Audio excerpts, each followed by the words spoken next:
Hey guys, editing Ergor here. I just wanted to jump in before I started the video and let y'all know that I was having some trouble with my new mic's noise gate. So a couple of my sentences are kind of garbled and cut off at the end, and I didn't want to go back and re-record them and kind of ruin the natural flow of what I had. So I'm just going to put subtitles on the screens at those parts just so you can see what I'm saying. The vast majority of the audio is fine, so it should only be a couple spots here or there. All right, onto the video. What's up, guys? It's Ergor again. We just finished watching day one of Blizzcon 2023, and man, it was pretty awesome. I figured I'd just throw together a quick thoughts video for you guys, just to get my thoughts out there, before I take the time to put something more put together after day two is done tomorrow. First of all, it was really good to see Metzen presenting at Warcraft at BlizzCon again. I mean, he just puts so much passion into it, and he's like, the people they've had do it since he retired were great, but Metz is just something special for Warcraft, really. At the end of the day, he really is. But yeah, like 3 WoW expansions. I did not expect to see that, to be honest. Like, obviously, it was essentially guaranteed, like I said in my prediction video, that we would get a WoW expansion announcement today. But 3 expansions going forward, that's pretty cool. And like, they actually were able to give us a little bit of story for all 3. Good bit more for the first one, which is the War Within. That one's coming next year, they said. Although they didn't even give us much of a time frame outside of that. I would assume that they're gonna shoot for summer, early summer, because otherwise that's gonna be too long content. But yeah, the cinematic for that with Anduin and Thrall, man, that's one of the best cinematics they've ever done. I mean, you kind of say that every time a new WoW cinematic or really any Blizzard cinematic comes out, because Blizzard just consistently, their cinematic team, they just knock it out of the park every time. Oh man, like Anduin looks so good. Like, I don't know, it's just a really good cinematic. And the systems that they're adding in War Within look really promising as well. The hero talent system has it's interesting. It's like a mini third talent for every spec. The way they described it was essentially you have like 3 themes for every class, and each spec for the class can pick from 2 of them. So the one that they gave an example, like a good solid example, was Warrior.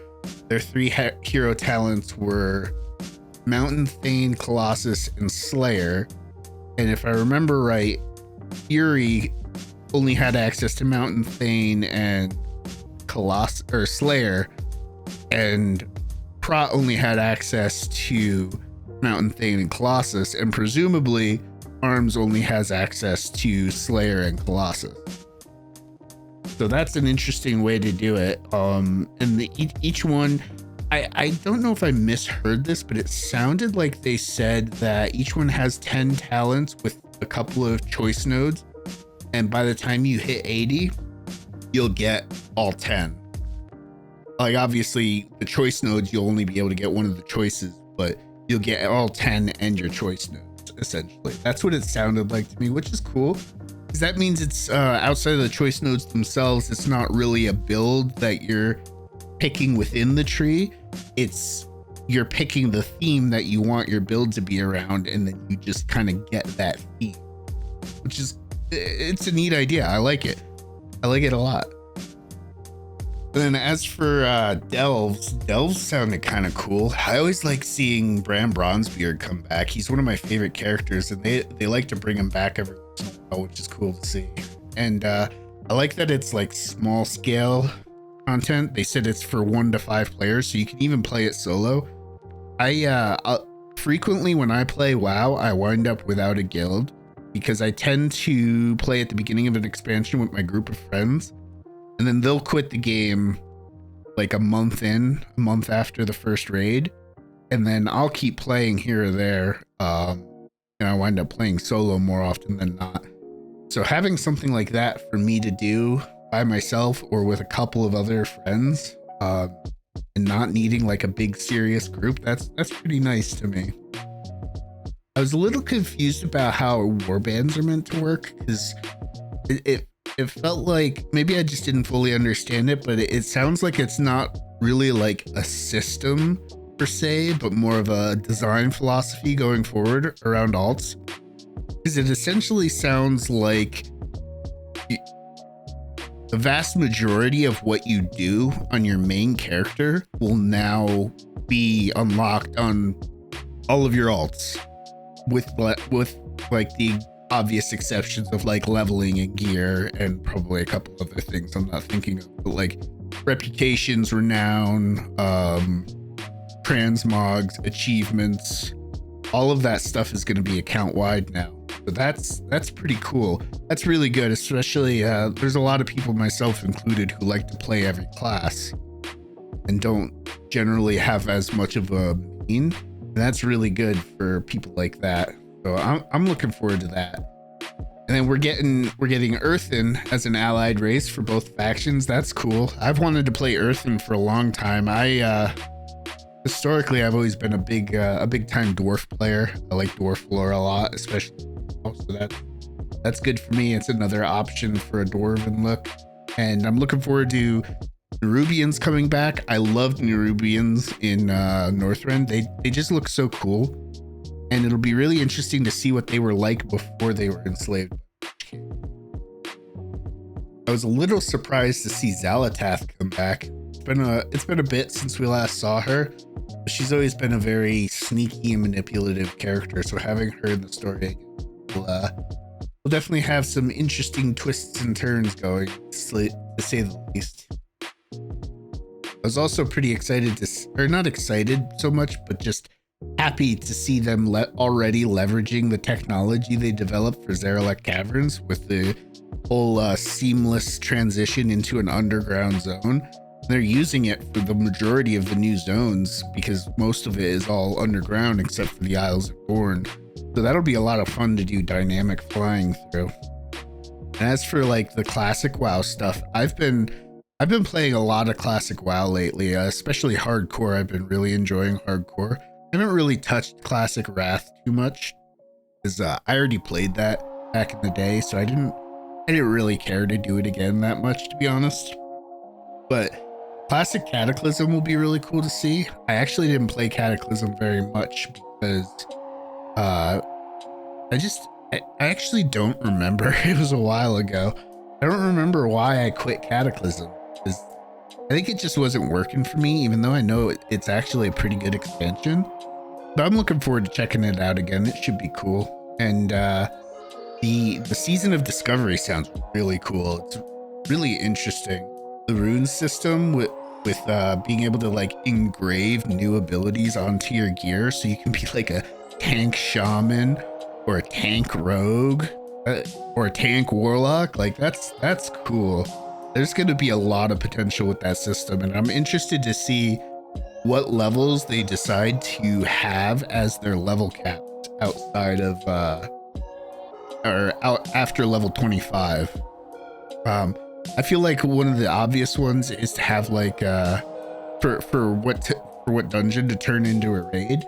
I think Blackrock Depths is probably a pretty obvious choice because the dungeon's already essentially a mini raid as it is.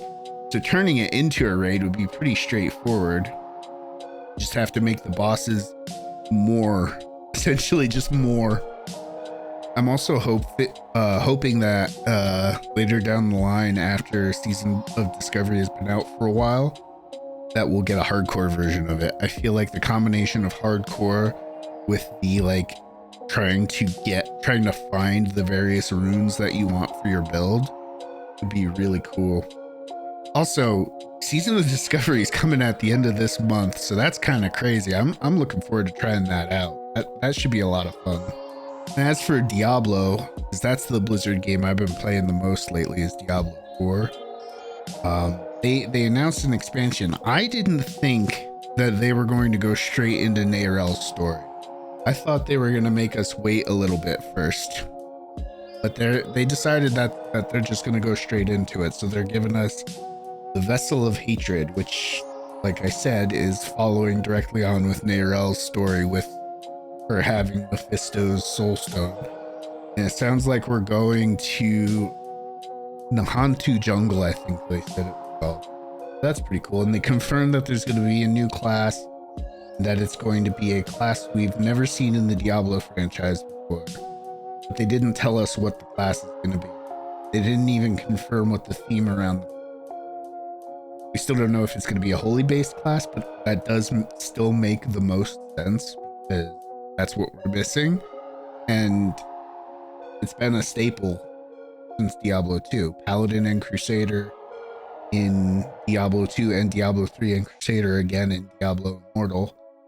So I'd be pretty surprised if it wasn't something holy themed. They're also going to, they've been talking about adding leaderboards to the game. And initially they were saying they were going to do that in season 3, but apparently they've actually already implemented one that went live today. And there's another one that's coming sometime before the end of season 2. So that's pretty exciting. That gives people who are really competitive something to grind for until we get whatever the new endgame winds up being in season 3. We're also supposed to get on December 5th a new event for season 2 called the Abattoir of Fear.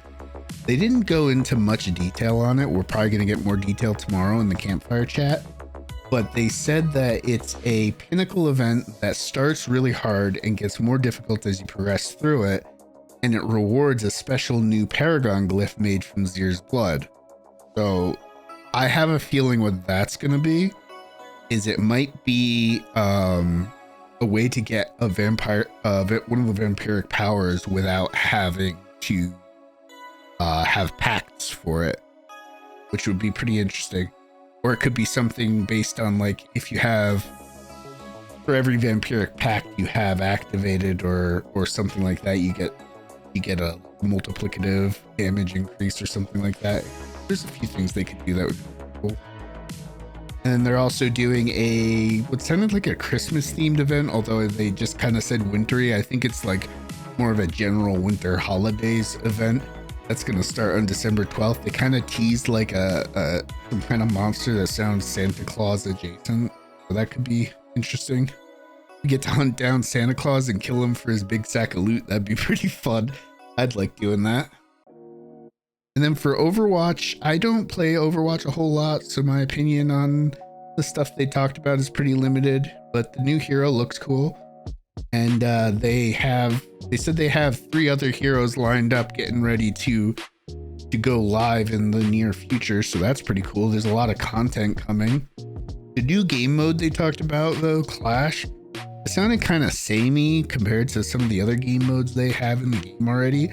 But that could just be due to my lack of experience in the game. I'm not really sure, because they said it's like a capture point in the middle, and then whoever captures the point in the middle can then capture points on the enemy team's side. And if you capture enough points, you win. Or whoever captures 5 points first, or their score goes up to the limit from owning points first, wins. So that sounds kind of similar to some of the other ones, but it's probably different enough to be interesting. And then the same thing with Hearthstone. I don't really play Hearthstone, but the Wild West theme for the new expansion sounds pretty cool. And the 50 card catch-up packs are interesting. They actually kind of do have me a little intrigued in giving the game a try again. But the thing is if the only way to get them is to spend real money, probably not gonna. That's always the thing that's really put me off with Hearthstone. It's like, I don't really want to buy card packs. There's a reason I don't play Magic the Gathering, right? I don't want to buy card packs. I don't want to have to buy the specific cards I want. I just want to play the game. But Hearthstone is designed to be a digital card game. They actually do the card packs in a similar way to the physical ones, and I get that, and it works for the people that like it. It just isn't really for me. But the Battlegrounds duo sounds pretty interesting too. I I've actually been meaning to give Battlegrounds a try because it does look like a pretty cool game mode. And if I am not wrong, you don't need to own cards to play it. I think you just play. And being able to play with a duo partner would be pretty cool. Always, things are always more fun with your friends, you know? But yeah, I mean, that's about it. That was my initial thoughts on the first day of BlizzCon. I mean, this went a lot longer than I had initially planned it to, but I guess I had a lot to say. But I am overall really happy with the first day. I'm looking forward to seeing what they got for us tomorrow. We've got the deep dive for World of Warcraft, which should have a lot of information for War Within for us. I'm hoping they'll give us some more direct examples for hero talents, not just the not just like the themes like we got for Warrior, but some actual direct examples of some of the talents would be nice to see. And then for the campfire chat for Diablo, I really hope we get to see some gameplay of the Abattoir of Zir, and I really hope they show us the new class for the expansion. I have a feeling they're not going to do that though, because if they were going to tell us what the new class is, I feel like they would have done that in the opening ceremony. That's a big hype thing to show off. But yeah, that's it for my thoughts for today. I'll see you guys tomorrow for this again, but for day 2. If you have any thoughts you want to share with me, put them down in the comments below. I'd love to check them out. I always read my comments and I try to reply when I can. And if you guys like this video, go ahead and like and subscribe. It helps me out a lot, and I'm planning on putting out a lot more videos, so subscribing helps you get notified when I do that. So yeah, thanks for that and have a good day. Peace out.